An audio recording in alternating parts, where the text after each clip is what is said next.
কুলফি বাংলাদেশের একটি ব্যাপকভাবে জনপ্রিয় খাবারের নাম। বলে রাখি, এই শব্দটি মূলত ফার্সি শব্দ থেকে এসেছে। এই খাবারটি যে শুধু বাংলাদেশে জনপ্রিয় তা কিন্তু নয়। বাংলাদেশে যেমন জনপ্রিয়, পাশাপাশি মায়ানমার ও নেপালেও বেশ জনপ্রিয়। আর সেটি যদি হয় কুষ্টিয়ার কুলফি, তাহলে তো কোনো তুলনাই হয় না। কুষ্টিয়া শহর থেকে গড়াই নদীটি পার করলেই চোখে পড়বে রাস্তা দুপাশ জুড়ে শুধু কুলফি মালাইয়েরই দোকান। লক্ষ্য করলে দেখতে পাবেন দূর দূরান্ত থেকে মানুষ এসেছে কুষ্টিয়ার এই বিখ্যাত কুলফির স্বাদ নিতে।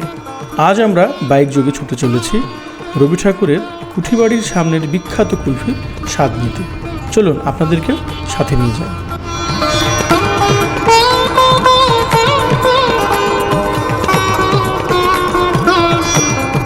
আপনারা দেখতে পাচ্ছেন আমরা পৌঁছে গেছি রবি ঠাকুরের সেই ঐতিহাসিক কুঠিবাড়ির সামনে। চলুন আমরা কুলফি খাবো এবং কুলফিওয়ালাদের সাথে কথা বলবো। আপনার নাম কি? আমার নাম মিজান। মিজান ভাইয়ের কুলফি। আপনার ব্যানার লাগাননি তো এখনো? ব্যানার লাগাই না, এখনো ব্যানার আছে, অবশ্যই লাগাই না। আচ্ছা, লাগান তো নাকি? হ্যাঁ, লাগাই। আচ্ছা, আপনার নাম? রশিদ ভাইয়ের বিখ্যাত কুষ্টিয়ার বিখ্যাত কুলফি। কুলফির জন্য কুষ্টিয়া বিখ্যাত, তাই তো? আর আমিরুল ভাইয়ের কুলফি এটা? আচ্ছা, আপনার নাম আমিরুল? আমার নাম আপনার?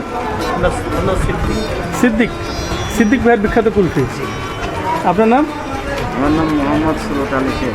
আপনি কুলফি বানান? হ্যাঁ, এই যে আমার আমরা সবাই কুলফি বানাই, আমাদের এই ব্যানার ছাড়াই আছে। আপনার?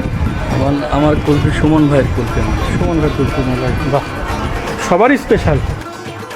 আমরা কুলফিওয়ালা ভাইদের সাথে নানান বিষয় নিয়ে কথা বলেছি এবং তাদের ব্যবসার বর্তমান পরিস্থিতি নিয়েও আলোচনা করেছি। তারা আমাদের পজিটিভ দিকটি বলেছে এবং তারা জানিয়েছে কুষ্টিয়ার এই বিখ্যাত কুলফির ব্যাপক চাহিদা রয়েছে। আপনারা হয়তো বা লক্ষ্য করেছেন প্রতিটি কুলফি মালাই তৈরি ব্যক্তির নামেই হয়ে যায় স্পেশাল কুলফি, যেমন রশিদ ভাইয়ের কুলফি, আমিরুল ভাইয়ের কুলফি ইত্যাদি।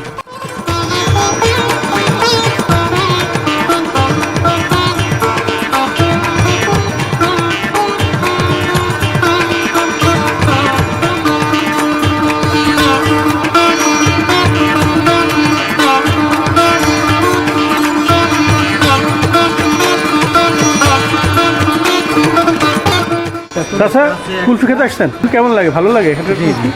খাইছেন তো? তিনটা সাইজ? কোনটার দাম কেমন?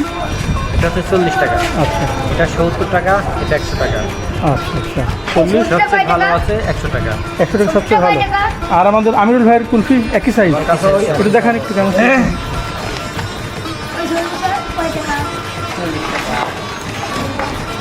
এটা 100। এটা 70,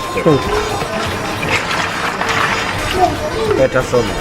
আচ্ছা, আপনাদের জানিয়ে রাখি এই দুগ্ধজাত মিষ্টি হিমায়িত খাবারটি 1600 শতকে মুঘল যুগে ভারতীয় উপমহাদেশে উদ্ভব হয়েছিল। 100 বছর পেরিয়ে গেছে, কিন্তু তার জনপ্রিয়তা বিন্দু মাত্র কমেনি।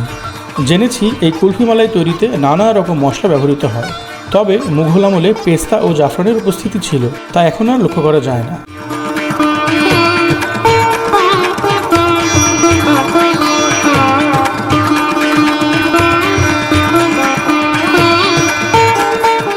আচ্ছা, সেই বিখ্যাত কুলফি দেখি।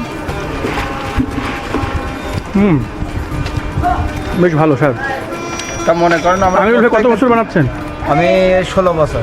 16 বছর বানাচ্ছেন। আমার বাসা কোথায়? এখানে বাসা কসবা গ্রাম, শিলাদা ইউনিয়ন। তোমার কেমন লাগছে? সুন্দর, ভালো না? আজকের ভিডিও এ পর্যন্তই। আশা করি আমার এই কুলফি স্পেশাল ভিডিও আপনাদের ভালো লেগেছে। যদি ভালো লেগে থাকে অবশ্যই আমার ভিডিওটিতে লাইক করবেন আর চ্যানেলটি সাবস্ক্রাইব করতে ভুলবেন না। এই সেই বিখ্যাত কুলফি রবি ঠাকুরের বাড়ির সামনে। ভিডিওটি দেখার জন্য আপনাদের অসংখ্য ধন্যবাদ। সবাই ভালো থাকবেন।